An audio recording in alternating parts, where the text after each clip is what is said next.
बच्चों, तो अब हम सीखेंगे phonic sound.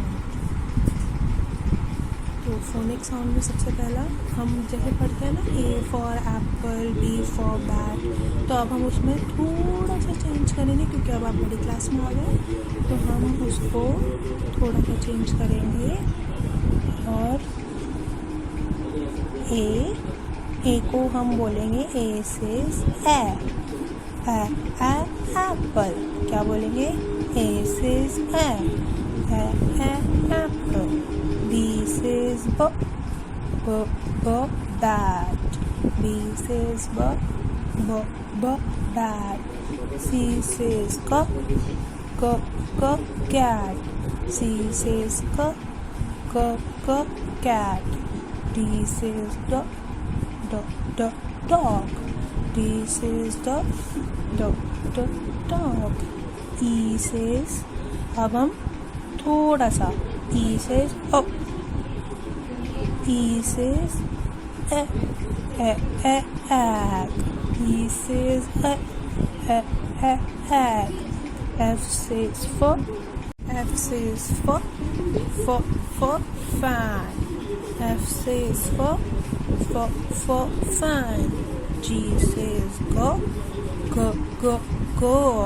G says goat. H says her hen. H says her hen. I says igloo. I says igloo. J says jam. J says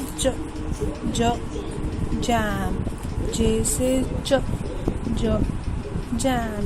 K says क। अब देखो यहाँ पे K भी क है और C भी क है, ठीक है, दोनों सेम है।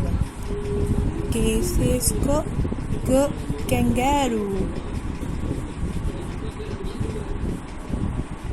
ओके, फिर हम करेंगे L says lion। लायन कैसे करता है? फिर M says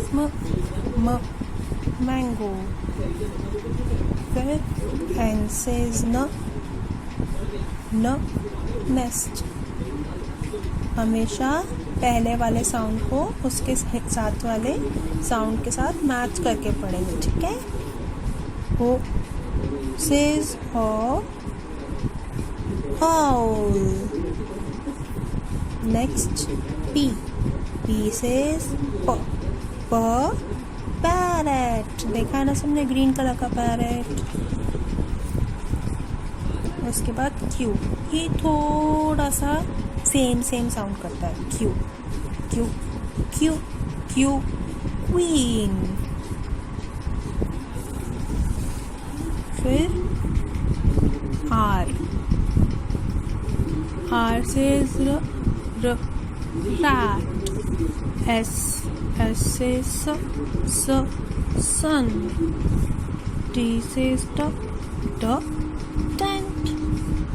टेंट लगता है ना, जब हम कहीं बाहर जाते हैं तो शादियों पे टेंट लगता है ना, सबको पता है ना। A says अब यहाँ देखो, U says अब यहाँ देखो, A का A है और U का अ है, ठीक है। अब हम अगर पढ़ते हैं तो हम क्या पढ़ते हैं? अम्ब्रेला पढ़ते हैं ना, तो अम्ब्रेला में क्या आ रहा है? अ आ रहा है ना, तो इसलिए U says अम्ब्रेला।